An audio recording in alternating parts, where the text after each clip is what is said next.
Balas. Untuk selanjutnya silakan Pak Dr. Agustinus Haryadi. Ya, terima kasih Pak Dr. Dipa. Selamat pagi Ibu Bapak, semangat pagi. Ya, nama saya Agustinus Haryadi. Jadi pada paparan sekarang tadi sudah banyak informasi dari Prof. Mahrina ya. Kalau saya mengutip 48% tutup, maka saya akan juga memandangnya berarti 52% itu masih survive gitu ya, karena UMKM itu buat saya malah lebih istimewa karena bahasa lain itu die hard gitu ya, biasanya tidak ada matinya lah ya. Jadi saya akan menyampaikan mengenai rantai pasok. Boleh lanjut Mas Ari. Pada intinya menjadi UMKM pun juga perlu membuat rantai pasok gitu ya, mengetahui berada di mana dalam suatu proses market seperti itu, karena zaman sekarang itu yang berkompetisi bukan UMKM-nya, tetapi supply chain-nya gitu ya, rantai pasoknya yang berkompetisi. Jadi UMKM mesti tahu saya berada dengan rantai pasok siapa dan di mana. Nah, poin yang perlu disampaikan adalah menempatkan orang yang tepat dan teknologi yang tepat ya. Tadi disampaikan pada zaman sekarang mau tidak mau digitalisasi misalnya seperti itu. Kemudian tadi juga ada yang disampaikan oleh Prof. Mahrina adalah kolaborasi. Jadi kita tidak lagi ingin menang-menangan begitu ya, tapi kita harus berkolaborasi bahkan kepada kompetitor sekalipun begitu ya. Jadi ada kolaborasi internal, ada kolaborasi eksternal, dan kemudian adalah menerapkan manajemen project, karena tidak ada yang statis di bisnis. Jadi kita selalu berpikir untuk memenangkan suatu daya saing kita punya project, untuk meningkatkan suatu kualitas kita bikin project seperti itu. Berikutnya, ya jadi rantai pasok adalah gambar yang sebelah kiri Ibu Bapak, intinya harus menggambar begitu ya, kita sebagai apa di situ ya, apakah kita sebagai pemroses kopinya begitu ya, atau kita sebagai pengumpul, atau kita sebagai roasternya. Jadi gambar ini baik dan wajib sebenarnya ketika kita ingin sustain, kita ingin lestari di dalam berbisnis. Ini salah satu contoh yang saya sampaikan. Nah, kemudian juga poin-poinnya apa? Nah, berarti kan fokus ke pelanggan gitu ya. Pelanggan maunya apa?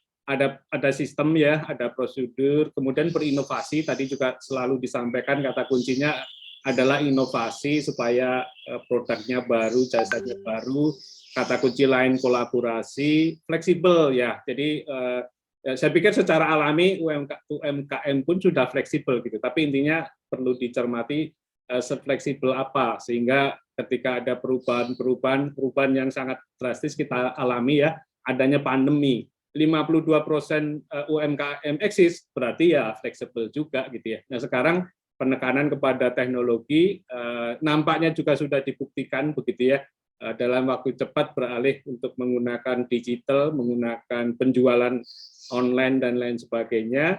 Nah yang penting juga berperspektif global gitu ya. Jadi saya pikir kita percaya dirilah, banyak juga sudah dikatakan produk-produk itu diekspor juga. Jadi walaupun kelihatannya kecil sekarang gitu ya, mikro, tapi kenyataannya mimpi bahwa suatu saat produk kita bisa sampai di negara lain, kenapa tidak seperti itu. Nah, kemudian yang penting manajemen risiko Ibu Bapak ya, jadi melatih diri, membiasakan diri untuk selalu melihat risikonya apa. Ya bukan untuk ditakuti, karena temennya risiko adalah peluang ya. Ketika kita mampu mengelola risiko dengan baik, berarti kita membuka peluang, visibilitas. Jadi gambar yang di samping itu sangat penting, karena kalau dibayang-bayangkan saja, kita nggak tahu sebenarnya kita berada di mana. Tapi dengan menggambar suatu proses bisnis, kita mengetahui siapa supplier kita, siapa pelanggan kita, dan lain sebagainya. Kemudian value added ya, pada intinya inovasi itu adalah cara untuk meningkatkan nilai secara terus-menerus. Boleh lanjut, Mas Ari? Nah, ini adalah gambaran lain begitu ya. Ada material flow, itulah sumber rezeki kita, Ibu Bapak. Jadi kalau kita bisa mengelola material flow dengan baik, dengan biaya yang murah, maka kita akan mendapatkan margin yang baik. Dan jangan lupa kita harus mampu mengelola uang yang masuk begitu ya. Kita bisa membedakan revenue kita familiar dengan istilah bottom line, jadi keuntungan atau keuntungan bersih dan lain sebagainya. Dan yang di dalam itu adalah informasi, ya kembali cara bisnisnya adalah kita harus selalu updated, kita harus tahu apa yang diinginkan pelanggan, apa yang berubah dari keinginan pelanggan. Tapi satu sisi juga kita ingin tahu bagaimana dengan supplier gitu ya, apakah dia juga akan langgeng gitu ya, jangan-jangan suppliernya mau tutup gitu ya. Jadi ada manajemen untuk memilih supplier yang bisa menjamin pasokan yang terus-menerus seperti itu. Dalam gambar yang lain ditunjukkan pada kanan atas, kalau dibagi menjadi adalah operasi, berarti operasi di UMKM gitu ya, operasi apakah tadi melayani kedai kopi misalnya gitu ya, atau kemudian logistiknya, berarti kapan membelikan biji kopi dan lain sebagainya, dan proses pengadaannya. Ini ilustrasi lain dari gambar yang sebelah kiri. Di bawahnya adalah prioritasnya, jadi kita mesti mengenali apa yang kita jual begitu ya.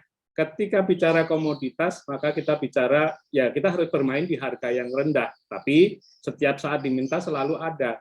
Ketika kita bicara barang-barang fashion yang tadi disebutkan oleh Profesor Mahrina ya, kita harus bicara sesuatu proses yang cepat gitu ya, dapat barangnya, cepat jualnya. Kenapa? Karena dengan selesainya satu musim ya, kalau kita bicara di negara lain, produk itu nggak akan laku lagi seperti itu ya. Jadi kembali tabel di bawah sebagai pengenalan, kita harus berprioritas dalam perspektif yang mana. Boleh lanjut Pak Asari? Nah, kemudian salah satu cara ya menggambarkan gambar yang mungkin agak lebih rumit di atas ya, proses bisnis rantai pasok, ada istilah namanya SIPOK. Sudah 5 menit ya Dr. Agustinus, mohon Oke, baik. Nah, jadi SIPOK itu ya sebenarnya hanya menggambarkan ada supplier, ada masukan, ada proses, ada output, dan ada customer. Jadi itulah poin-poin gitu ya. Jadi sekarang kita tidak hanya boleh memikirkan proses saja, kita memikirkan di supplier, kita memikirkan di pelanggan, dan bagaimana itu dirangkai menjadi satu gambar juga. Boleh lanjut ke gambar berikutnya. Nah, pada intinya adalah gambar yang di bawah, Ibu Bapak, ketika kita membuat rantai pasok, kita menginginkan waktu yang waktu yang cepat gitu ya. Jadi dihitung dari supplier datang berapa jam, ketika menyimpan berapa jam, ketika memproses berapa jam. Tujuannya apa? Supaya kita bisa menyediakan jasa yang cepat, supaya kita menyediakan jasa yang bermutu, supaya kita bisa menyediakan apapun yang diingini oleh pelanggan begitu ya. Jadi dengan menggambarkan dan mengukur, maka ujung-ujungnya ya kita bisa menjadi lebih baik dari kompetitor kita begitu ya. Lanjut. Nah, kemudian yang penting mungkin istilah PDCA sudah familiar, plan, do, check, act. Gambar di atas ingin mengatakan semua harus direncanakan. Ya, jadi seringnya kan kita melakukan tapi lupa merencanakan ya. Jadi merencanakan produk, merencanakan sistem pengantaran sampai pengembalian kalau misalnya barang itu tidak diingini oleh pelanggan. Gambar di bawah ingin menunjukkan bahwa semuanya harus diukur begitu ya. Jadi mesti ada semacam dashboard seperti di dalam mobil atau sepeda motor. Berapa nilai inventory hari ini, berapa biaya transportasi, berapa banyak order customer. Mungkin bisa ke next slide. Oke ya, lanjut. Nah, ini slide terakhir, ya, ini intinya mengatakan bahwa pada masa pandemi sudah memberikan pelajaran kepada kita, setelah pasca siap dengan database ya, karena itu keniscayaan kalau apapun bisnis pasti banyak menulis, membuat data dan lain sebagainya, kemudian dikombinasikan dengan penerapan teknologi digital. Lanjut, saya pikir slide yang terakhir. Terima kasih, mudah-mudahan dengan yang waktu pendek bisa memberikan ide-ide bagi para audiens. Terima kasih Dr. Agustinus atas paparannya.